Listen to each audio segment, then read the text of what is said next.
If you've ever asked yourself, how can I get the swing and the golf game that I've always imagined without trying every tip, every training aid, watching every video after video on social media, then this podcast is for you. Welcome. I'm Daniel Guest, and welcome to the Imagen Golf Podcast. Today's episode is brought to you by Imagen Golf and PXG. All right. Well, Imagen Golfers, Imagen Nation, I should say, welcome Jim Hackenberg. Jim is infamous in the industry. He's the inventor and founder of Orange Whip. Jim, great to have you back. Thank you, Daniel. No, it's always great to talk with you. So thank you for this opportunity. Yeah, of course. I think of all the training aids that in fact, I know, I don't even need to think of all the training aids that I've ever seen or ever had. And we have 5,400 students now, man. One of the only ones that we endorse is your product, man, because not only has it stood the test of time, before we started the podcast, I was telling Jim, I had one of the original ones. The company was founded back in, I think, 2008, Jim, is that correct? Correct. Yep. Yeah. So I had one of the original ones, and I had it for almost, actually more than 20 years, man. So, it's just amazing, right? And it finally snapped because one of my students hit it against something and it broke. So it was perfect timing for me to get a new one. And now you guys make them in different colors. So that was even cooler, man. So, Jim, again, welcome. Why don't you give us an intro, if you would, into your background? Because I don't think a lot of people even know you had a golf background before Orange Whip. Yep, absolutely. So I grew up in North Dakota, played golf as much as I could in the summer, and then played hockey all winter. And I knew that I was not going anywhere with hockey, so I decided to pursue golf. Right. And moving out of North Dakota, I moved to Arizona and just worked on my game. Right after high school, I finished high school, and I said, I want to play college golf, but I'm not being recruited by anybody big. So I moved to Arizona, worked on my game for a year, and then enrolled at Arizona State in the fall of 1988 and was a walk-on to the Arizona State golf team, which was the exact same time a guy named Phil Mickelson came along. Yeah. So he and I got to play together for a year and a half there, and I loved it at ASU. I didn't want to leave, but it was a tough team to break into that top five. So I transferred to Oregon State, played golf for the Beavers for 2.5 years, and then after graduation in 92, I pursued a professional career. I tried to play professionally. I probably tried for about 5-6 years.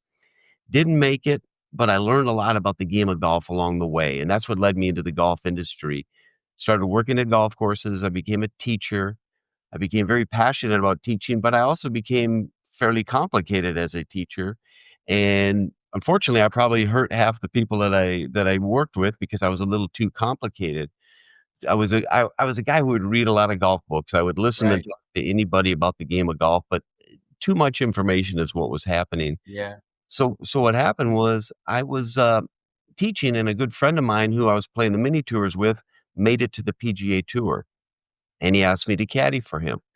And he was a workaholic. He was on the range 2 to 4 hours every day out there. So I was working with him, watching him, but I also had the opportunity to watch all these other great swings out there. And it was during my caddy experience on the PGA Tour from the years 2003 through 2005 is when I started to recognize that the game was maybe not as complicated as I had made it. I wanted to always take a piece by piece look at the golf swing. When I started to recognize it was really more of a rhythm that was always in balance. And I always tried to figure out, well, how do you attain that? And I started studying guys like Jeff Ogilvy and Ernie Els and all Wow. these rhythmic swings. And what happened was I changed from being a position-oriented guy to looking at the golf swing as if it was a weighted ball on the end of a club. That's what the golf Okay. club would be. If you swing a weighted ball on the end of a chain, you have to do it in rhythm and in sequence. Well, that became the genesis for what led to the Orange Whip. And basically, I had to make some alterations. I quickly Right. learned that having a weighted ball on the end of a chain was not gonna be able to, Yeah, it's a medieval tool, right? exactly. It wasn't gonna work. It would wrap around your neck and cause some problems. So, I Yeah. evolved into more of a fishing rod, and then here we are today. I introduced it in January of 2008, and I've had a great run ever since. Yeah.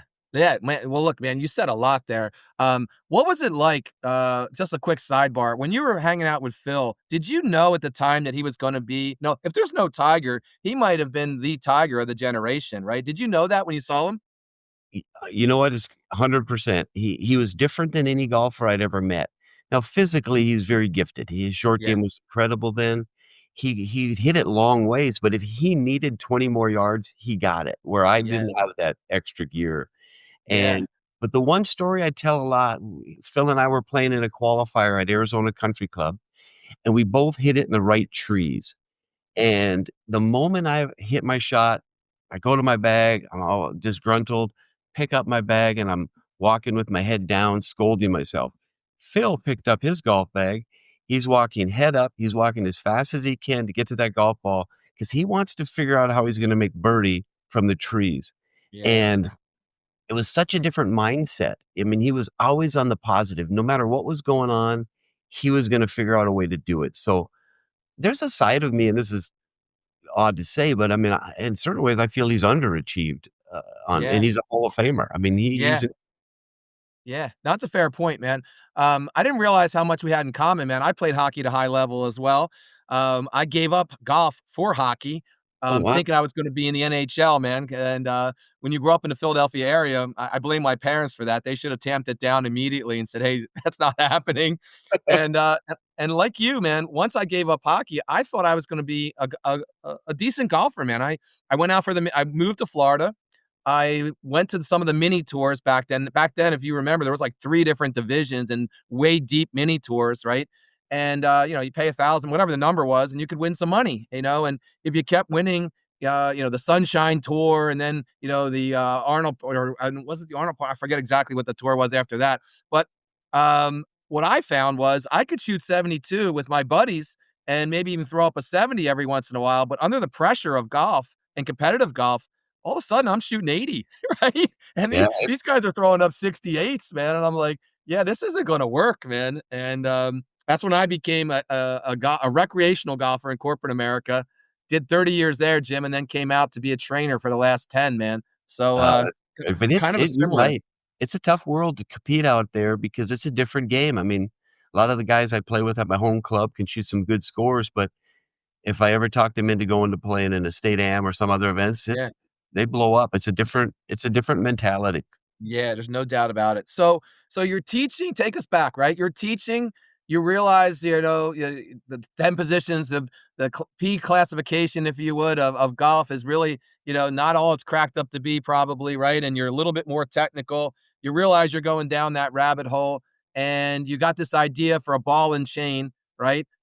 Mechanism, and then to a fishing rod, which probably makes a lot of sense, right? Did you go back into like a shed and tinker with it and come up with all these different prototypes? How did it come to be to the orange whip that we see today?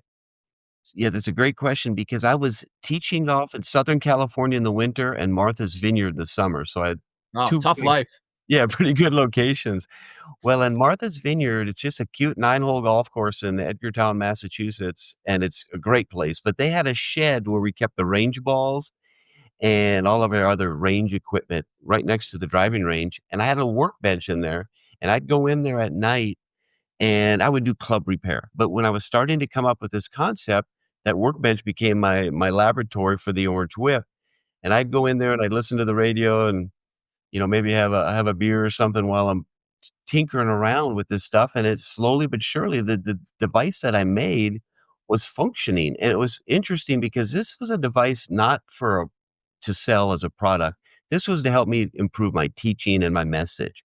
But Right. the first 5 people that I showed this device to and used it during the lesson, we had tremendous lessons, and afterwards, the people would say, "Hey, can I buy this thing from you?" And I kinda laughed because I looked at it and I held it out in front of them. I go, "You'd buy this thing?" Because it looked like Home Depot parts, which is what it was, Right. and it was very clanky in a way, but it functioned wonderfully. But it was really to help my teaching, but then next thing you know, people are wanting to buy it, so that's when the light bulb went off for me. Yeah.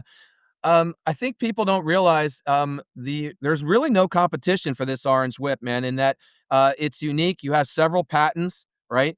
Yep. And the competitors, and I'm doing air quotes here, are totally different. Why don't you talk about some of the uniqueness of the orange whip and what makes it different? So the key element and how I got the main patent to it is the counterbalance. I put a heavy steel ball on the end of the grip. Now, the weight of that steel ball coupled with the weight of the grip is the same weight as the orange ball on the other end. So if Right. you were to balance it on one finger, it would be evenly balanced. Well, that is what keeps you on plane in balance while you swing it. And that was the beauty of the patent, is that I stumbled upon this idea, but is what led to the patent. Now, the copycats that you see that come from China, and also I want to remind you that the orange whips that we make are still handmade here in the USA Yeah, good point. and Easley, South Carolina, with all American parts. But the versions you'll see online that are much cheaper than an Orange Whip do not have a counterbalance. They're not allowed to put it on because we can stop that. Yeah. So it's been a great benefit, but unfortunately, people will see the cheaper version online and buy that. But when they see me at an event or a demo day or a clinic and try the Orange Whip and compare and contrast to their other one, they go, "Oh yeah, this is way different." So Yeah. we're proud of No, that. I agree with that. I mean, when I first started in the golf business, I saw a lot of the, I won't even name the other companies, but they're yellow, they're green or whatever, right? And on the surface, they look very similar. And then you swing them, and all you got to do is take one or two swings, and you realize immediately they are totally different. I mean, totally different. To the point about being on plane, if you don't have that counterbalance on the other side, it's going to go on whatever plane you're normally swinging it on, right? That you So, you nailed it. That's exactly it, because you could swing it in a figure eight if you wanted, and it wouldn't yeah, throw you off balance, but an orange whip um, it will do that. yeah. And actually, you At know the what, Daniel? I Right. got an interesting story I'd love to tell, because Yeah. Jim Furyk, he's a Pennsylvania guy, correct? Yeah, yes, I met him a million times. Okay, here's a great story, and unfortunately, I didn't video it with my phone, which I kick myself to this day, but early on with the Orange Whip, I was able to access the PGA Tour, and they let me set up on the range. It's much more difficult now, I can't really do it now, but I Yeah, did then. understood. He walked over and he said, "Hey, I've seen this thing around. What is it?" So I give him the quick couple of points as to what it does, and then I described and demonstrated how to use it. And he listened very intently, and he grabbed it and he starts slowly swinging it back and forth.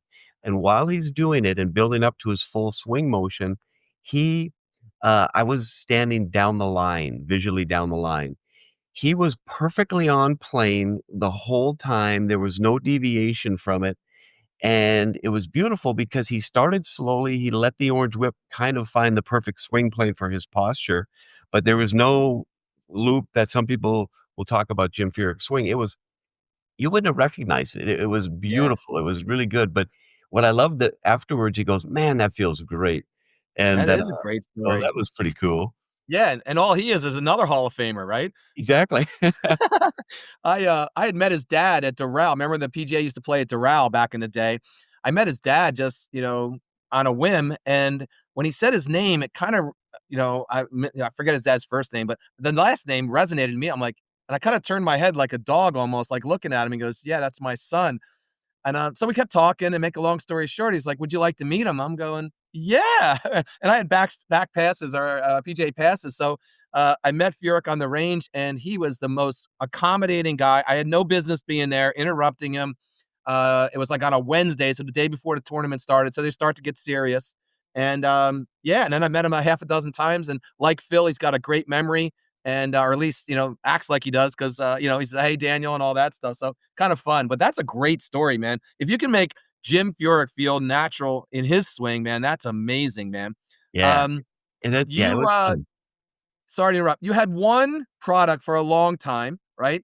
Then you had different sizes, then you had multiple products, and now today it's a whole enterprise, right? How did you go from the one product, if you would, because it's easy to get out of your lane, right? Every inventor, it's easy to get out of their lane, right? But you've been consistent on that look and feel and theme of, better balance, the core fundamentals of golf. How did you expand away from the original model? Hey guys, it's Daniel here. Hey, thanks for listening first and foremost. Handicaps haven't changed in over 35 years for one reason and one reason only. Traditional golf instruction just doesn't work. So if you're serious about getting that swing and game that you've always imagined, take a look at our site, imagengolf.com. Join our members only club, check out my video series, or even take a virtual or in person lesson with me. There is no one who's more passionate about making you better in the industry, and I guarantee you'll golf better, guaranteed, or everything is free. So we first started just making different length versions, and the Right. different length had a bit to do with the height of the golfer, but also, as you know, every club in your golf bag is a different length than the other one. Yep. So there's some differences there. So we ended up making a few different length versions, and then we wanted to make one for kids. So we made it with a smaller grip, lighter weights on each end, much easier for a kid or potentially a smaller woman to swing. Right. And so that we were taking care of the swing motion. And then I would and we've seen each other at teaching summits and events. Met Stan Utley, and I was listening to Stan Utley talk about chipping, and chipping's always been a tough probably the reason I didn't make it any further along in my pro career. You and 20 million other American men.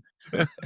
And he was saying some things that did not resonate with what I learned early on about get the handle way ahead and Yeah. ball way back and drag the handle through, and which was not a bit of advice that I learned early on, but Right. he was talking about it, and we started conversing saying, "Everything you talk about is different than what I learned for chipping." He goes, "Well, everything you talk about in the full swing is what I want you to do in your short game." So we got together and we basically took an orange whip, took the orange ball off, put a wedge head on it, and I tell you what, it's really done wonders for my short game, my rhythm, the sequencing of that short Yeah. game, and so that's been a great connection. So I wanted to delve further into the short game, and I invented a putter idea where it's a right and left-handed putter. I wanted to I make still it have one. Let me interrupt you. I still have the original version where it was orange. Remember how clunky it was versus Yes, today? yes. I still have that one. It's right here in our facility. And we have a putt view putting facility. People pick it up, Jim, and they look at it and they're like, "Man, what is this?" I'm like, "Listen, before I even tell you about it, just hit a few putts with it, and you know where I'm going with it." They're invariably like, "Wow, this thing is cool." Yeah. Right?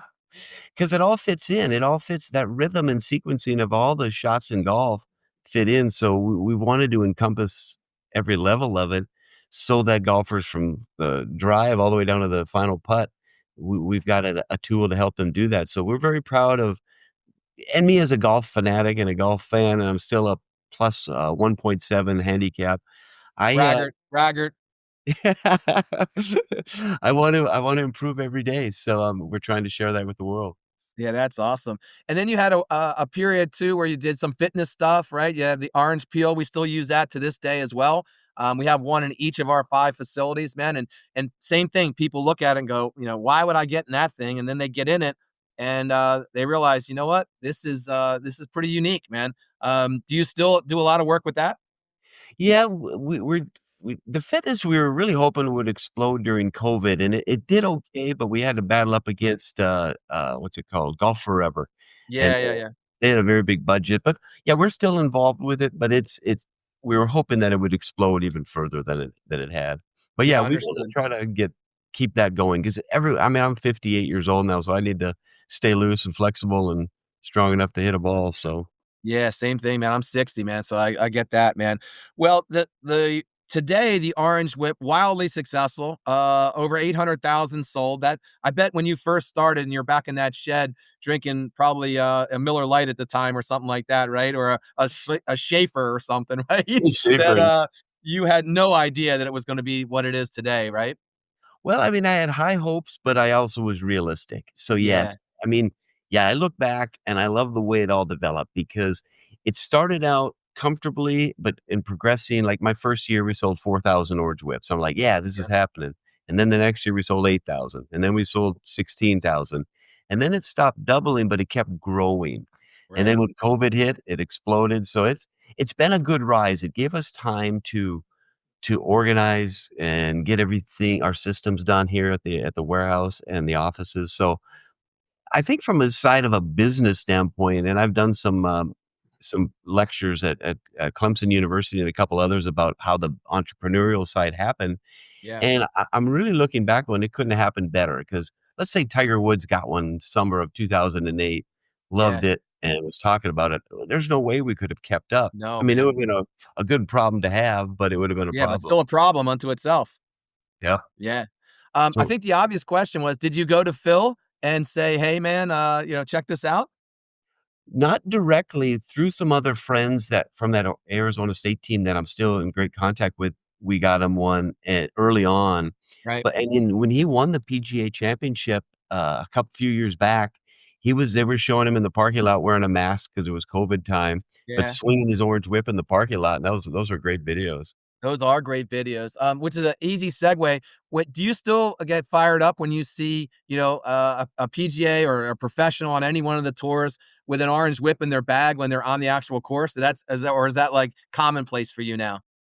No, I still love it, and I get like, when I'm watching the final round of a tournament on a Sunday, Yeah. and if one of the leaders has it in the bag, I'm getting texts and phone calls from people, Yeah, I "Hey, there's an bet. orange whip and so and so's," and That's awesome, man. I had an opportunity to on Mother's Day this year to walk with Ricky Fowler and Harris English with my wife and I inside of his foursome, and both of them were practicing with one.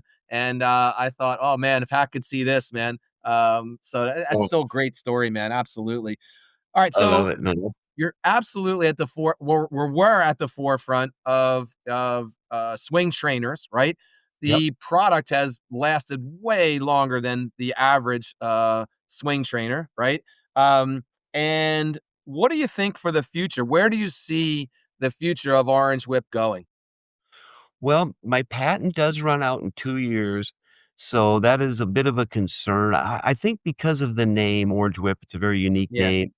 It's gonna still be around, but, my concern is that a lot of the copycats will then now put counterbalances on and yeah, make sure. theirs more effective, but I think it'll be still fine, but I guess I look at it as probably winding down in 8 to 10 years and then just, I guess, see what happens at that point, but that'll be probably a slow wind down, although we hope not here. We hope to keep going right Yeah. along. Yeah, you got some new products coming out, or actually there's products out already, right? Yep. I think that's probably gonna have a lot to do with the future, right? Why don't we talk about some of those? Yep. So when I developed the Orange Whip and got it going, I could teach anyone to swing and swing like an athlete, which was my goal. But then you give them a golf club and it's designed differently. It's lighter, it's stiffer, and then you got to hit a really small ball. People go back to the hit instinct. They don't allow the swinging motion to do it. So I was always trying to figure out a way that somehow I could make a transfer between swinging the orange whip to hitting a golf ball with a golf club. So I came up with the idea, if I designed a club that was a little bigger, that was easier to hit, and the ball that you're hitting is bigger, and that's what I came up with when I developed Chappy Golf. And Chappy Golf it's a two-sided club, right and left-handed. It's Yep, center shafted, different than a normal golf club because golf clubs are like hockey sticks. It's in the heel. yep, And I center shafted it so the physics would be similar to the Orange Whip. And then I found this beautiful ball. It's the size of a baseball, but it's the same weight as a golf ball. And it's foam, kind of a firm foam. And when you hit it, it feels like you're impacting something, and the way it takes off and flies because of the groove pattern on the ball, it flies like an old school balata. So any of us that are yeah, over 45, 50 years old who've hit balata balls and remember how you could hook them, slice them, do any yeah, type of high low, that's what you get with this Chappy Golf. And I was developing it really as a new swing training tool, but the more I played around with it and the more I took it to a park or the beach or even played it in the snow up in North Dakota, you can play this thing anywhere, and it's a lot of fun because you're hitting shots that you would hit in real golf. When I make a perfect swing, I hit a 1-yard draw, but if I hang on or glance it may bleed off way to the right. And it really in the future, I believe teachers will really like it, especially with the beginners or the people who struggle a lot. But I also think the top players, scratch golfers will love having it as a fun thing to do at the park or the beach or wherever they want to play this game in the backyard if they've got space. It allows people to do very unique things with it. yeah. Jim came out to one of our outdoor facilities a while back and introduced it then, and I took two of them, to your point, to the beach, because our 25-year-old son at the time was probably 19, I think, when we finally went out there. We used to take wedges and just take balls and just kind of chip them into holes, almost like you're throwing seashells into the holes, right? Yep. And the problem with that is if you have a couple beers and you shank one, then you're at a public beach and the Yeah, that's ball. true. Yeah. So we brought the Chappie down there, and not only did we have a blast with it, a lot of golfers, of course, came up to us and like, dude, what is that? What are you doing? Right. And Yeah. so before you know, we had a small crowd around us. I probably could have set up a booth there and sold a bunch of them, though. It's a great product. It's unique looking. Why don't you talk about what the face looks like? So I always knew I wanted to make it right and left-handed. So, like, if you look back to the old school chippers, you could get Yeah, a yeah, but, they always look not very good. right, So I stumbled upon the idea that a bird would be a pretty cool shape for a club head, and the way the wings are on the side of a bird could be the impact face of the club, and it just kinda stuck with me. It was like a very unique thing that this bird could be the club, and what timing-wise worked out well. This was all developing in my mind when I was at Edgartown Golf Club in Martha's Vineyard. Well, connected to Martha's Vineyard is Chappaquiddick, and they had a six-hole golf course over there that time had forgot. It was built in, like, 1895, and it's still there today. But it's so short of a golf course that my clubs were almost too big for it. So I always right. thought, "Boy, if I could play this at that Chappie course, it would be a blast." And I have done it multiple times now, and it's great because my Chappie golf ball only goes about 100 yards. Well, these holes are anywhere from 120 to 220. And so you play like almost a regular type of golf, but you're only hitting it a short distance, and you need one club, you need one ball, you can hit all the shots, and it's casual, comfortable, and it's just it's a fun thing to do. Yeah, and it's still the one thing I like about the Chappie Golf is that it still feels, to your point, like a golf swing. It's still working on core fundamentals, right? Yep. You can have a lot of fun with it because it's forgiving for sure, right? And the other thing, it reminds like I at 60 years old, I'm definitely not in the shape I used to be. And I don't as a teacher, I don't play golf a whole lot anymore, to be honest, right? So when I swing the Chappie, and by the way, I played some of my best recreational golf with a torn rotator cuff a couple years back because I couldn't swing as hard. I couldn't try these crazy things. I just had to play conservative. And the Chappie golf kind of makes it feel like, look, I can't swing this. Like, I can't hit this ball 200 yards. So I'm Yeah. not going to swing out of my shoes. I just have to hit, a decent golf shot. And to your point, the Bellata thing cracked me up because I remember those days. You just couldn't play with a Bellata more than like 4 or 5 holes because they Yeah. got all banged up immediately, right? But the ball, like I have a little bit more of a draw and sometimes a hook. But the Chappie ball does just that. It to your point, it has the lines on it looks like almost like a mini volleyball, I would say almost a little bit, Yeah. right? That's exactly a good comparison. And actually, because it's a hard foam, when I played at excuse me, at the beach one day, I hit a ball right towards the ocean. The waves brought it right back to me in a short amount of time, so it's kinda like a automatic ball return. If you play at the beach, if you wanna just hit into the ocean, they'll come right back at you. Yeah, it's an amazing product. So orangewhip.com, man, I encourage everyone. It looks a little bit like a youth toy, I would tell you that, right? It looks a little bit young, Yep. but if you swing it, you'll feel differently. And we're partial here in Philadelphia. If you could make one that looks like an eagle next time, that would be great, instead of just a bird, man. Yeah. But but no, it's a great product, and obviously we endorse Orange Whip. And in fact, it goes out in our lesson recaps, Jim, with all of our new students. It goes out with a recommendation to buy an Orange Whip, not a swing trainer, an Orange Whip. And then we walk them through the core exercises that are paramount, to a good golf swing. So for all that, all of our 5,400 students appreciate that, man, and I'm sure golfers around the world appreciate that. Um, Jim, what would you recommend to any new starting golfer or any golfer that's struggling? What would be a good recommendation coming from someone that's invented this tool and is a +1 handicap? What would you say to them? Most people, when they start the game of golf, wanna just hit the ball, so their intention is hand-eye coordination to hit the ball. What I would recommend is learn to make the swinging motion with your body, almost as if you're holding a medicine ball or a bowling ball from a golf stance. If you start pivoting your weight back and forth between your feet, your arms and body will start swinging and you'll start to rotate naturally. So that's the basic motion. I want people to learn that motion first and foremost. And we have some drills with Orange Whip where you take the Orange Whip similar instead of a medicine ball, you just hold your hand on the orange ball and then on the counterweight ball on the other side, tilt down into your golf stance and do that same motion. Get the feet and body moving so the arm starts swinging.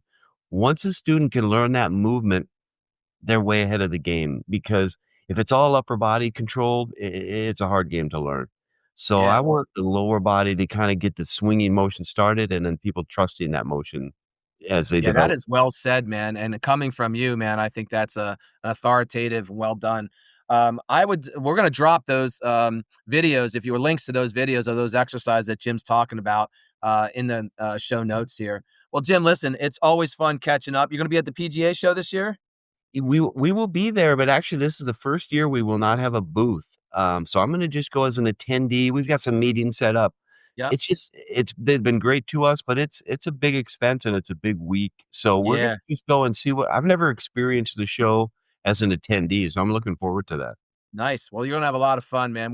Bring your walking shoes, man, as you know, man. So, well, I look forward to seeing you there. I really appreciate you doing this for us.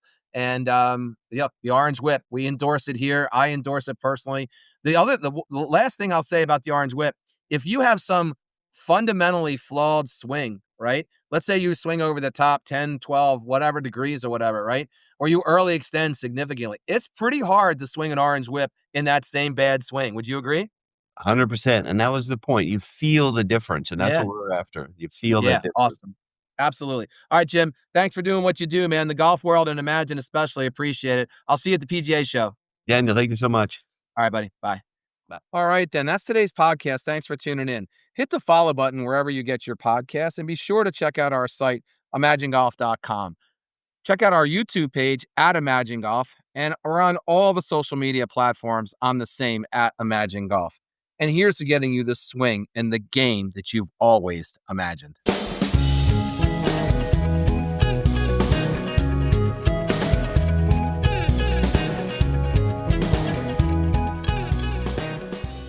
Hey, Daniel here. If you're looking to get new clubs, you need to consider PXG. And I know what you're thinking. PXG is too expensive, or I'm not good enough to get fitted for clubs. And look, I'm here to tell you that neither is true. PXG is no more expensive than any of the top manufacturers out there, and everyone and anyone will benefit from getting fitted for clubs. And here's the best part, it's literally free. That's right. Getting fit at PXG is free. So when you're ready to get a new driver, new woods, new irons, or even a new putter, simply let me know and I'll help you get the swing and the game you've always imagined with a new set of clubs from PXG.